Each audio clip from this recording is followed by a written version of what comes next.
Hi, it's Jared from Star Roos Farm. It's been a while since we've made a video, and I'm here in summer of 2019. Want to do a catch-up video, and I also want to show you kind of around what we've been doing, some changes that we've made, what's happened with the farm and where we're going now, and kind of where our videos are going to lead. It's coming up after this. I'm Jared McGinnis, and this is a story of my family and our farm. About a year ago, we purchased a small rundown farm and began working to transform it into a local, sustainable food source for our community. Please subscribe and come with us on this journey of faith, family, and healthy food. We are Strong Roots Farm.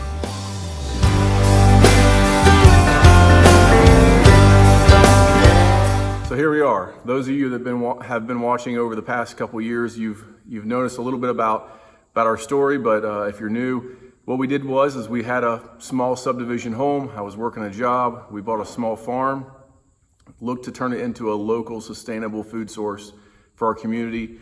We kind of had a mission: faith, family, and healthy food. That's kind of what our statement was. And I keep saying past tense because as we get into this, I'll tell you that we've moved locations. One thing that we desired, not only to provide food for people, so people who could just come and buy it and source it through us as a business sense, but it was also training others in how to do this on their own. And we've had a huge success in that as far as people seeing us from long distances away. Sweden and Australia and all around the US had multiple people tell us that we've helped them on their farm, and then several even that have said that they have bought a farm since we started our videos and they've been following along. And they're doing this in another area of the country as themselves. So it's been humbling to us, humbling watching people come together and grow their own food and serve this mission and to kind of be sustainable and better the earth, but also, kind of get back to farming a little bit, small time farming and what it's about and what we can do with it and how you can start your own farm. And, if you're looking to get into agriculture, but you don't have $1 million or a large family to hand you those things, this was kind of what we were planning to do.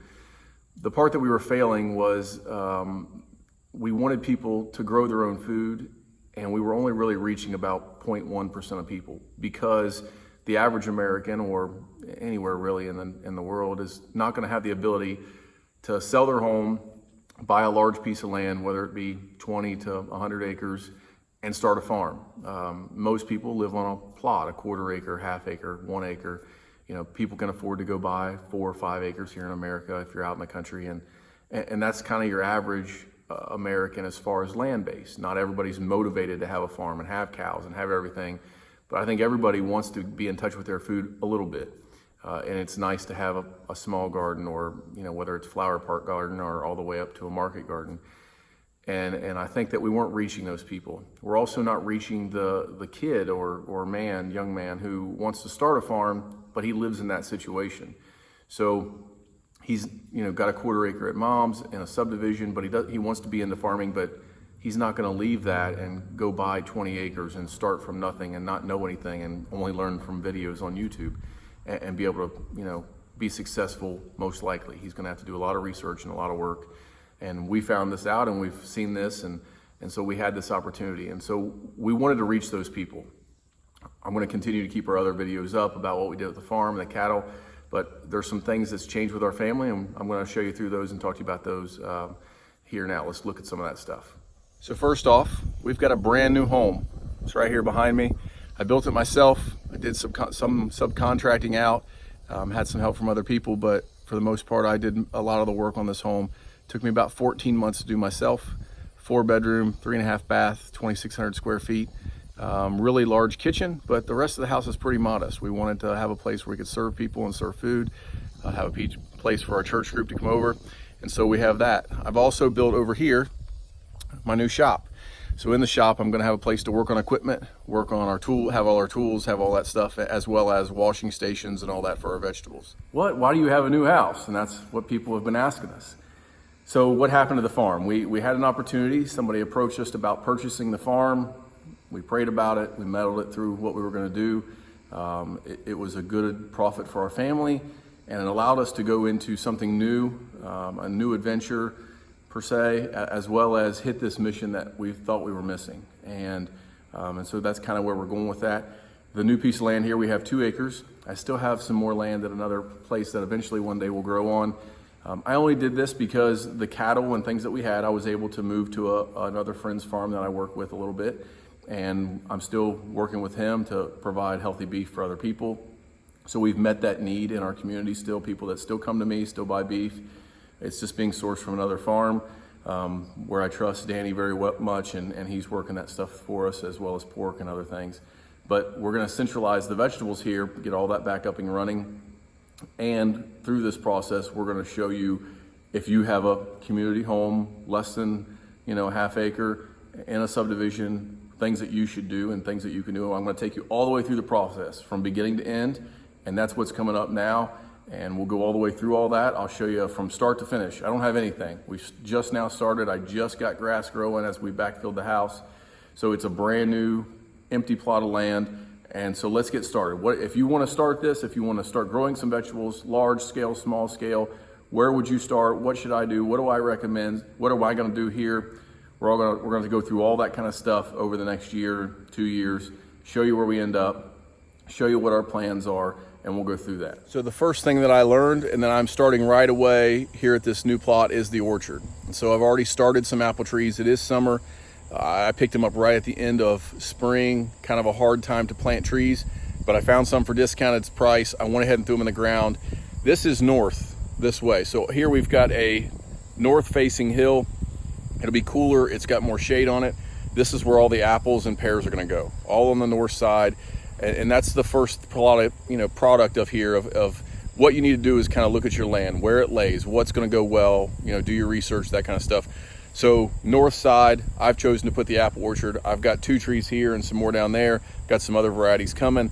On the south side, which is more flat on our land here, I'm doing peaches. And so I'm going to do that, which is also where all the berries will be. I don't know if I'm going to get into a vineyard or not here, but I'm going to have raspberries and blueberries and strawberries and stuff like that up there as well.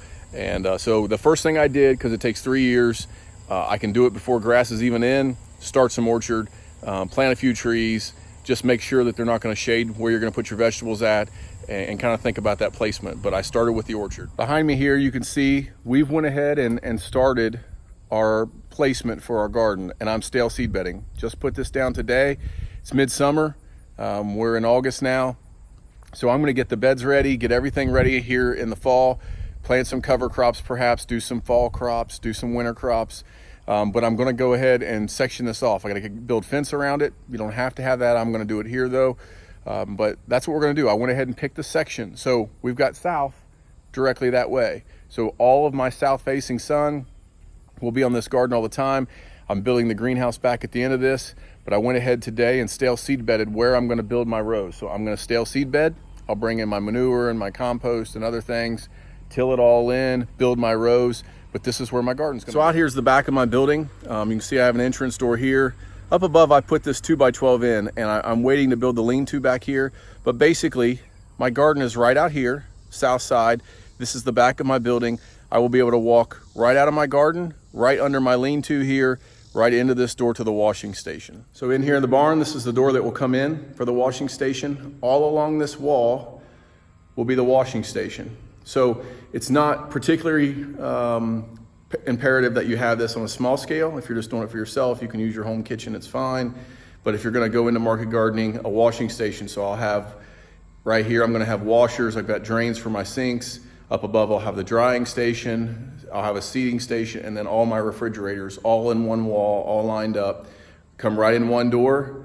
And then I can pack it up right in the vehicle while I'm inside a building if I want and go out. This garage is also going to have a kitchen wired into it.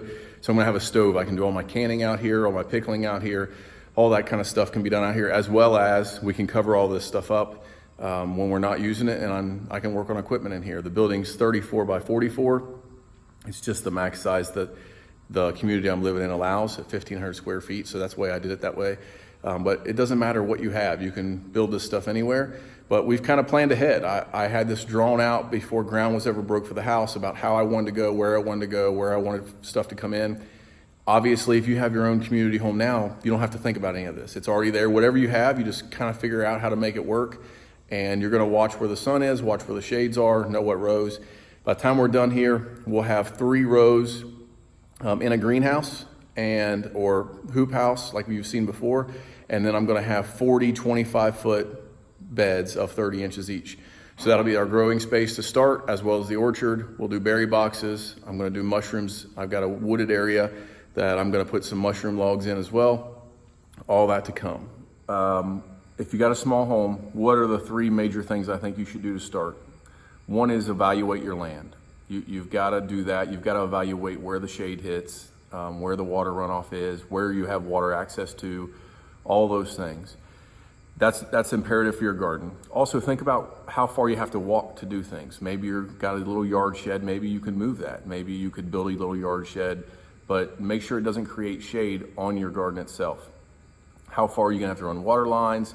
Are you gonna have to pick them up every time you mow? All those kind of things. How is it gonna restrict what you currently have available for your kids to play or whatever, your yard usage? Maybe you can use some of your neighbor's yard. All those things. Kind of got to think through that logistically of drawing it out, watching the shade, watching the water, thinking about it. If you've been there more than a year, you probably know that the first night. You can probably say, well, I've already know where the water runoff is, where when I mow, I leave tracks because it's always wet, those kind of things. So that's level 1. 2 is, what do you want to do? What do you eat the most of? What do you want the most? Is it for you? Are you going to support your street? Are you going to try to go to farmers markets? What are you going to do with this? How do you want to grow this? What do you want to do? So that will help you select how much space you're going to need and that. I can tell you 5 or 6 rows at 25 feet will feed a family. You know, all the vegetables you're going to need in a year and canning on all that kind of stuff. You can really turn them and do that much. But I plan on providing. I did like the membership idea and method. Okay, so that status that we had over there at the farm where people were paying for memberships, they came, they harvested what they want. It worked really well for us. I don't like a farmer's market. I can't sit still for that long. You have good days and bad days. You have to deal with the heat, you know, product staying cool and all those kind of things. It works for people. It's a very good model. It works. I don't like it. It doesn't work well for me. It takes up too much of my time. I'm not trying to be a millionaire at this, you know, and do what we're supposed to, you know, do what we want to do there. But I have a good job. I like my job. I want to continue to do my job, but I want to provide for my family, provide for other people around here, and mainly teach other people what they can do. This is enjoyable to me as well. So this is a side thing and it's a hobby, but we were profitable. We made money. We cleared $1,000 an acre on 17 acres the last year at the farm. So it was very profitable for us in the grand scheme of agriculture. You can do way more than that if you're just market gardening. There are multiple guys that I follow that clear $100,000 an acre farming, doing this market gardening, just selling vegetables. It can be done. It's done in the US, it's done everywhere. So it can be done. It's not really my goal. My goal is to teach. So, but decide what you want to do, how much you want to do. Start out slower. Whatever you think you can do a little less the first year. Learn the first year. The third thing is kind of understand your equipment and where you want to move and how you're going to set up and what's going to happen next. Think 2 or 3 steps ahead. So yeah, I got the seed. I got a place to seed trays. I got a place to put things so that my plants all start. Got that taken care of. Got where I want my garden. Got that all taken care of. Now, how are you going to harvest? How are you going to package? All that stuff. Think through those steps. Read books. Do your research, and that'll help you. So today we've shown you that we've got a new place of land. We're starting from scratch. I started with trees just because I know they take 3 years to get going. I have the grand scheme. I'm doing berries. I'm doing mushrooms. I'm doing the orchards, and I'm doing the market garden again. I know where I'm going with this. I have my plan in place. I know who I want to reach with this, and I know my goals. So I've got it all laid out, all planned out. And then as we go, we started today with going ahead and stale seed bedding. I'm going to stale seed bed for 2, 3, 4 weeks, depending on the weather here. And then I'm going to bring in some manure and some compost and till that all in deep, form all my beds, and then stale seed bed again. So I basically am going to try to kill as much seeds in that area as I can right now. I've already got the water line right there, so I'm ready to go for my irrigation. I've already got all my irrigation supplies from the farm, everything's set up, so I'm going to start with that. But that's what we're doing right now. As always, thanks for watching. Tell your mama and them. Subscribe and comment to continue with us on this journey. And don't forget to check out Noah Smith at noahsmithmusic.com.